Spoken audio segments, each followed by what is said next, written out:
પહેલાં તો આજે રાજકોટ મહાનગરપાલિકાનું ખાસ જનરલ બોર્ડની આજે બોલાવવામાં આવ્યું.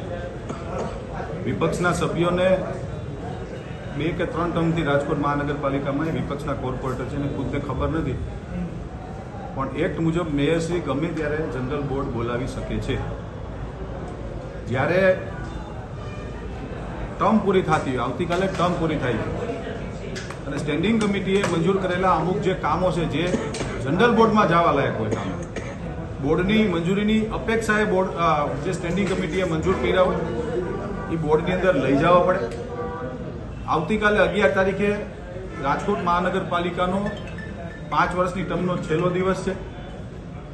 જે 12 દરખાસ્તો હતી નિયમ મુજબ અમારે લેવી પડે. મહત્વની દરખાસ્તોમાં BAPS સ્વામિનારાયણ સંપ્રદાય કાલાવા રોડ પર જે મંદિર છે પ્રમુખ સ્વામી મહારાજ સાહેબનું, એને નિઃશુલ્ક દરે રેસકોર્સ ગ્રાઉન્ડ મહોત્સવ માટે આપવાની દરખાસ્ત હતી, સ્ટેન્ડિંગે મંજૂર કરી હતી, પણ આ નિયમ છે કે બોર્ડમાં લઈ જવું પડે. બીજું, સમગ્ર રાજકોટના જૈન સમાજનું નાચ જમણ માટેની પણ એક દરખાસ્ત હતી, એ પણ નિઃશુલ્ક દરે રેસકોર્સ ગ્રાઉન્ડ દેવાની દરખાસ્ત હતી. જો આ દરખાસ્ત અમે ન લઈએ તો કોર્પોરેશન એને આચારસંહિતા વખતે ગ્રાઉન્ડ નથી આપી શકતું. વિપક્ષ વિરોધ કરવો જોઈએ, પણ વિપક્ષે અભ્યાસ કરીને વિરોધ કરવો જોઈએ. નંબર 3, અમીન માર્ગના રોડ ઉપર જે કોર્પોરેશનને પ્લોટ વેચ્યો, આને દસ્તાવેજ કરવાનો છે. આના 106 કરોડમાં જે પ્લોટ વેચ્યો છે એની પણ દરખાસ્ત હતી કે જે બોર્ડે મંજૂર કરવી પડે. જ્યારે મહાનગરપાલિકા કોઈ પણ પ્રાઇવેટ ઓપ્શન જ્યારે કરતું હોય છે અને પ્રાઇવેટ બિલ્ડર પ્લોટ લે ત્યારે આ BPMC એક્ટ ને GPMC એક્ટની પ્રણાલી મુજબ બોર્ડમાં મંજૂર કરવું પડતું. પણ વિપક્ષ સ્વાભાવિક છે, પણ દુઃખ એ વાતનું છે કે અભ્યાસ વગર જીકમજીક કરે છે. મારા આપને પણ વિનંતી છે મિત્રો, મીડિયાના મિત્રોને, કે આજે આ છેલ્લું બોર્ડ છે. વિપક્ષના સભ્યને ખાલી તમે પૂછો કે તમે કયા આધારે અને કયા નિયમ મુજબ તમે પ્રશ્ન પૂછો છો. ગમે એ પ્રશ્ન પૂછી નાખે અને એનો જવાબ દેવા અમે બંધાયેલા નથી, છતાં પણ આપ્યો છે એનો આપને આપું છું જવાબ. વિપક્ષનો વિરોધ અર્જન્ટ દરખાસ્ત માટે છે ને ફ્લાવર બેડની સમજાવું.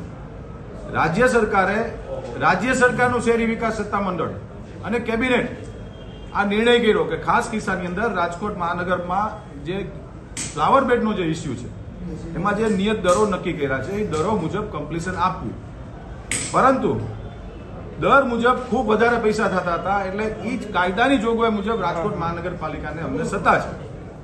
અમે લોકોએ સ્ટેન્ડિંગ કમિટીનું જ્યારે બજેટ બનાવ્યું ત્યારે નવા નાણાકીય વર્ષ માટે અહીંયાથી જાહેરાત કરવામાં આવી હતી કે 50 લાખ રૂપિયા સુધીનું કોઈ પણ બિલ્ડરને BU સર્ટિફિકેટ માટે જો ભરવાના છે, ખાસ કિસ્સાની અંદર રાજ્ય સરકારે નિર્ણય અનુસાર તો એમાં 50 લાખ રૂપિયા સુધી ચેક આપી શકશે અને 50 લાખથી ઉપર કોઈ ન હશે તો એના 3 મહિનાના 1 વર્ષના 4 હપ્તા કરીને એને સુવિધા મળે. કારણ કે સ્વાભાવિક છે કે કોઈને 10 કરોડ ભરવાના આવશે, કોઈને 5 કરોડ ભરવાના આવશે.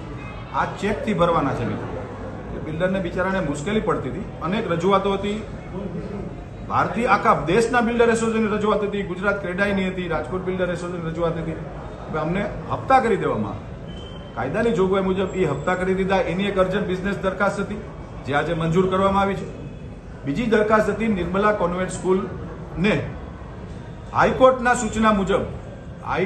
સૂચના મુજબ નિર્મલા કોન્વેન્ટ સ્કૂલનું જે ગ્રાઉન્ડ છે જે 1998 થી કોર્ટ મેટર ચાલે છે. Nirmala convent school supreme court સુધી ગયા હતા.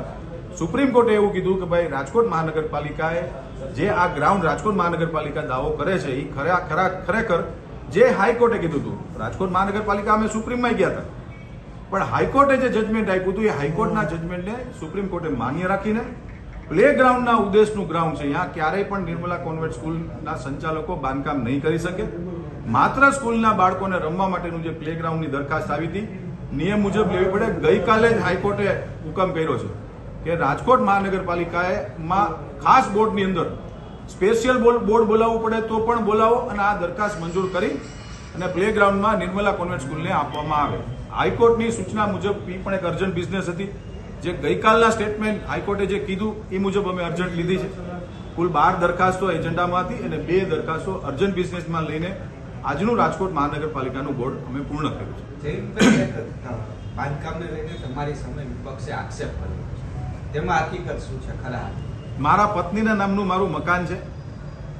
એ મકાન ઉપર મેં કોર્પોરેશનના નિયમ મુજબ હું પોતે મારું મકાન બનાવું છું. હું ટેક્સ પેયર છું હું તમારા બધાની હાજરીમાં હું સાર્વજનિક સ્વરૂપમાં મારા ટેક્સના આંકડા પણ બતાવી શકું છું. મારો વ્યવસાય બાંધકામનો છે. હું એવું નથી, વિપક્ષના સભ્યોએ જે પ્રશ્ન ઉઠાવ્યો છે સ્વાભાવિક છે કે એને પ્રશ્ન ઉઠાવવાનો અધિકાર છે, પણ હું વ્યવસાય બાંધકામ કરું છું. હું પોતે બિલ્ડર છું અને મેં 1 ફૂટનું ગેરકાયદેસર બાંધકામ નથી કર્યું. મારા પત્નીના નામનો પ્લોટ છે, કાયદેસરનો પ્લોટ છે અને જેમાં હું બાંધકામ કરું છું કોર્પોરેશનના GDCR નવા GDCR મુજબ, નવા ટાઉન પ્લાનિંગ એક્ટના GDCR મુજબ મેં છોડેલું છે, જેની હું સાબિતી કરવા તૈયાર છું.